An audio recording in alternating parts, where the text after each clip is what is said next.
Well, I can go ahead and welcome people, right?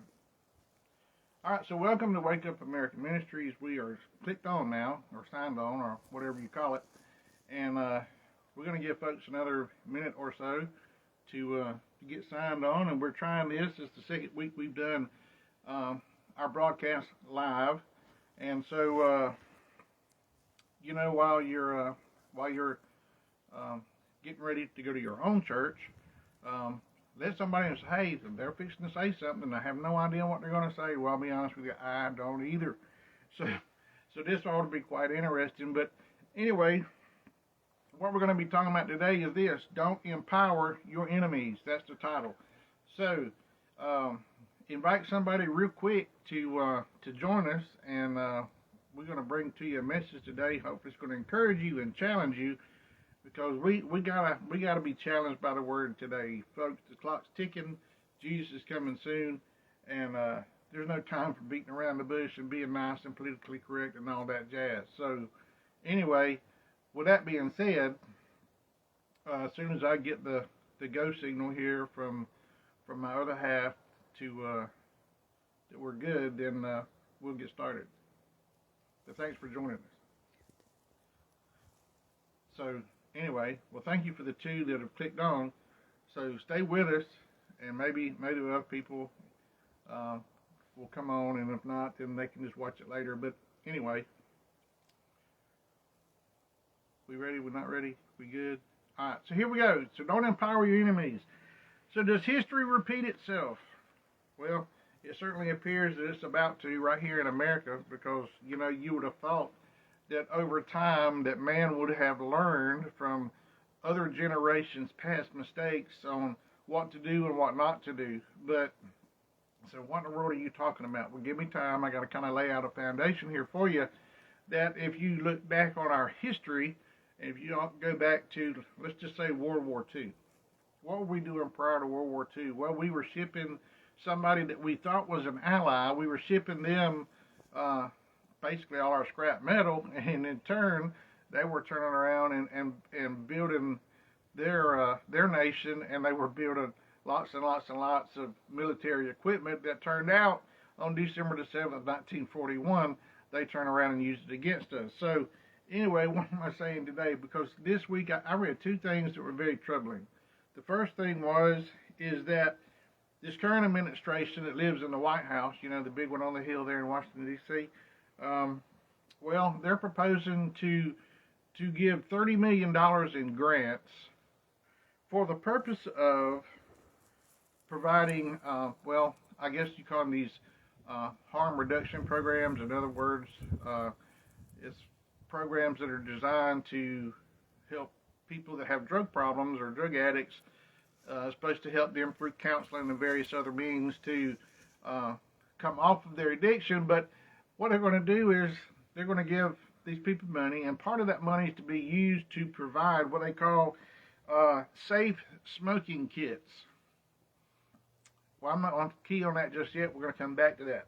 The other thing I read this week was that the same administration that lives in the White House there in Washington, D.C., well, they want to give our enemy, Iran, $29 billion. And they don't want to give it to them taxpayer money, but basically, we imposed sanctions against Iran because they were trying to build nuclear weapons, and still are, by the way. And so we had froze some of their assets, and now this administration, in the effort to renew the nuclear peace deal that the Obama administration had made, and then Trump came in and said, no, we're not doing that, we're canceling that deal. And of course now the Biden administration is wanting to renew that deal. Well, they're wanting to give them $29 billion, release assets, so that they can do what with? Well, you guessed it, because common sense says they're our enemy. We're trying to get them back to the negotiating table, which is not going very well by most things that I've read. And they're going to empower them again to do what? To continue building their nuclear program. So they're not going to use it for food and to build up their infrastructure. And they're not going to use it to take care of their people. They're going to use it to build weapons. They're going to use it to fund terrorism around the world, and ultimately it's going to be used against us in part, and against Israel. their two biggest sworn enemies was Israel and us. But anyway, so it seems to me like what we need to be doing is praying for our leaders for common sense, and that the American government, they need to realize who our enemies, who they are. Well, if you look in our society today, we have some sworn enemies. And matter of fact, I'll speak this one, and this is not going to be popular with the Facebook moguls, because I'm fixing to mention a C word here, China. You know, China is a sworn enemy of ours, you know, but yet we've entered into a trade deal with them, and we basically sold our soul to China. So how do you know that? Well, if you Google where the majority of our generic medication comes from, yeah, you guessed it, it comes from China. When you Google who makes the biggest portion of microchips, it goes in smart TVs and radios, computers, vehicles, and from some of the things I've read, some of our military hardware, guess where it comes from? China. Well, guess what they did last year? Under the pretense, well, we have a COVID outbreak, so we're having to shut this factory down. So then we couldn't get microchips. So you had all of these brand new vehicles that were ready to go and sitting in big, giant, enormous parking lots, staging areas, because they couldn't be sent out and purchased because they were missing key microchip software. So anyway, our enemy, here they are, they're dangling the carrot, and we're stupid, we're falling for it. Then we got Iran, we've already mentioned them. Russia, you know, we're almost at the brink of war with them if you keep reading what's being posted, and, you know, that could happen any day, any moment. And then, of course, North Korea, they've been empowered again, because when your government shows weakness, it empowers your enemies. And once again, North Korea is doing missile tests. So we got a lot of our sworn enemies, and all of this does what? Well, when you empower your enemies, it's a national security issue. You know, we've been very blessed in America. We haven't had a land invasion or being taken over by a military force ever. Yes, we fought wars, but never been what you call invaded. But let me tell you something. They're not going to have to invade us with the military, because you remember one of those Russian oligarchs way back when, he said, we'll take over America and never fire a shot. Well, that's happening, folks, right here before our very eyes. But anyway, and then, of course, we got the open border politicians. Oh, just come on in. It don't matter. Flood the gates. Well, we don't know who's coming in and what they're bringing with them and what their intents are. So we have enemies within our own borders. Politicians sitting up there in Congress and other places that are basically telling us irredeemable, deplorable folks how we need to live. But this is not a political message today. I'm getting to my point, because we have another sworn enemy, and he has a name. His name is Satan. Now, he's an enemy to our what? To our soul, to our spirit. And he can attack the body. Well, if you're not a believer, you know, basically you're fair game. If you are a believer, then, hey, there's comfort knowing that he can't cross the bloodline. So anyway, let me flip this page right here. So let's go back to the safe smoking kits for a moment. I read this and I'm like, what in the world is a safe smoking kit? So what I did is I started doing some research, and I found this bill that has been proposed for this $30 million, and it's to be spent over 3 years, and these rehab programs, basically they can apply for these grants for up to $400,000, and they has designated purposes, but then one of the purposes was to purchase safe smoking kits / supplies to include alcohol swabs, rubber mouthpieces, so that whenever people that smoke crack and use methamphetamines won't burn their lips. And then there was a couple of other things but in there, but the government denies that there will be a smoking pipe within the kit. So, you know, I had to do my due diligence. So what I did is I Googled safe smoking kits. And guess what? If you Google it, you're going to get a return on that. So I found on Amazon, believe it or not, you can find what's called a safe smoking kit. And guess what's inside the kit? Yeah, you guessed it. The glass smoking pipe. It had a glass smoking pipe. It had the Brillo pad in there for your coil. You had the alcohol wipe. You had a rubber mouthpiece, and you had a little packing rod to stuff the Brillo pad inside the glass pipe. So if these rehab programs were to purchase this particular kit, guess what would be inside the kit? Yeah, you're right. A full assembly, ready to go, ready to use, crack, methamphetamine, heroin, smoking pipe. You know, I mean, I don't know. I mean, I don't get it.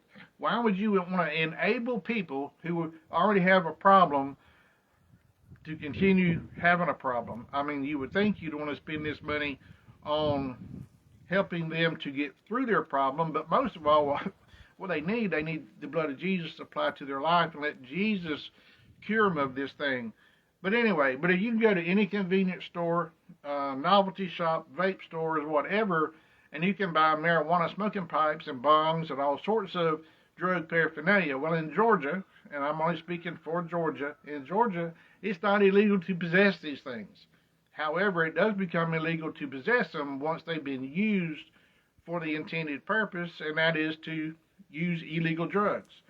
So anyway, so you would think that common sense would say, you know, if you would put a specific restriction on these in this grant that you could not provide, but there is no specific prohibition in the grant or in this law that says you can't provide the pipe. It just says safe smoking kits / supplies. Well, if I went and bought a kit, I would think this kit would be fully stocked with everything in it I needed for the purpose that it was intended for, wouldn't you think? But anyway, common sense, folks. But anyhow, we need to quit empowering people, our enemies, against us. And so I'm going to give you some examples here from the Bible. Samson, remember Samson and Delilah? Samson, he had the Nazarite vow. And then he hooked up with this lady called Delilah. And what happened? Well, in the end, he ended up getting his eyes poked out, and he was chained to a mill, and he ground corn while his enemies laughed at him because he made an alliance with something or someone that was not healthy for him to be allied with. And then in the end, of course, we know how that ended, right? He was chained to the pillars, and he prayed to the Lord. Basically, he said, look, Lord, I messed up. And thank God for forgiveness, right?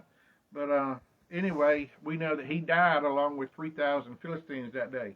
And then there was Solomon. Remember King Solomon? He was supposed to be the wisest man that ever been or ever would be. And he was, according to the Bible, but he wasn't too bright in this regard. He had 700 wives and 300 concubines, most of whom did what? Worship false gods. Well, guess what Solomon did? He joined the band with them. And then remember this one, Ahab and Jezebel. Oh, we know how that ended. Jezebel, she got splattered on the sidewalk, and the dogs ate her. And, you know, poor old Ahab, he was nothing more than a puppet, because Ahab, who was a Jew, married Jezebel, who was a Canaanite woman. She was a prophetess of the god of Baal. So unholy, unhealthy alliances, they empowered their enemies against this. And then we have these prayers from David. I'm going to read these for you. This is going to be our text for today. It's Psalm 143 and Psalm 144. So let me read these for you, because this is what David said. This is how he did. This is how he responded to his enemies. Because you remember David, before he came into power, King Saul, tried to kill him many times. And he chased David all over the countryside, you know, trying to accomplish that. And that's what's the problem when you go live and you get tongue-tied. Well, anyway, folks, it's live. Anyway, 143, 1 through 4. Hear my prayer, O Lord. Give ear to my supplications. In thy faithfulness answer me, and in thy righteousness. And enter not into judgment with thy servant, for in thy sight shall no man living be justified. For the enemy hath persecuted my soul. There's that word, the enemy. For the enemy hath persecuted my soul. He hath smitten my life down to the ground. He hath made me to dwell in darkness, as those that have long been dead. Therefore is my spirit overwhelmed within me. My heart within me is desolate. All right, now we're going to skip down a few verses. We're not going to read it all because we don't have time. 144, we're going to read 1 through 8 and then 11 through 15.